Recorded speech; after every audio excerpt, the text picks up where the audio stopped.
Good evening friends. गिबियावनो आं नोंथांमोनखौ दिनै आंनि R.B CREATION YouTube चेनेलाव आरोबाव फिन बरायबावनाय जाबाय। दा आं नोंथांमोननि सिगाङाव मोनसे भिडिअ खालामनो होननानै सानदों। जाय भिडिअखौ आं इउटिउबारफोरनि थाखाय खालामनो नागिरदों। आथिखालाव गोबां इउटिउबारफोर दंसै। बिथांमोना सानदों जानो हागौ गावनि साबस्क्राइबार नाम्बारखौ बोरैहाय हाइड खालामनो हायो।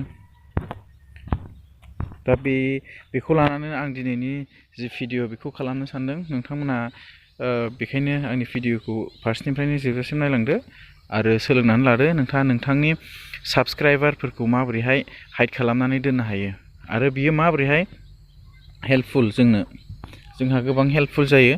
मानोना जायफोर बिथांमोना नोंथांनि इउटिउबनि भिडिअखौ नायनानै नोंथांनि जि साबस्क्राइबार नाम्बारखौ नुगोन खम अनजिमानि नुयोबाथाय बिथांमोना सानगोन जे बे बारा मोजां नङा खोमा बिनिया, बेखायनो साबस्क्राइबारा खमथार बेबायदि साननानै गोबां डिमेरिट फैयो आरो। बेनिखायनो नोंथांमोना नोंथांनि जि साबस्क्राइबारनि अनजिमा एबा नाम्बार बेखौ हाइड खालामना दोनोब्ला मोजां जायो आरो। दा फैदो बिदिब्ला आङो भिडिअखौ स्टार्ट खालामदिनि। नाथाय भिडिअ स्टार्ट खालामनायनि सिगाङावनो आं नोंथांमोनखौ मोनसे रिकुवेस्ट खालामनो लुगैदों।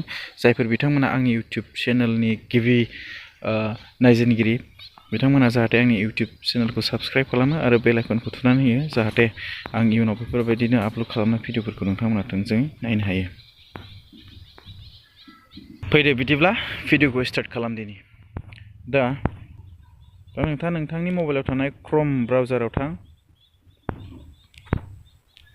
क्रम ब्राउजार अपेन खालाम आरो बेनि उनाव नोंथांनि इउटिउब चेनेलखौ अपेन खालाम। दा आंनिया बेफोरबायदि नुजादों। दा गिबियाव बेबायदि खालामखांनायनि उनाव नोंथाङा नोंथांनि चेनेलनि जि बेनार बेयाव थुनानै हो। खनसे थुखाना होनायनि उनाव क्रिएटर स्टुडिअ'आव थुनानै हो। बेनि उनाव थांनानै बेहाय मोनगोन आखिखैजाय नैबेवहाय चेनेलाव थुनानै हो। चेनेलाव थुना होखांनायनि उनाव गाहायखै फै। गाहायखै फैखांनानै नोंथाङा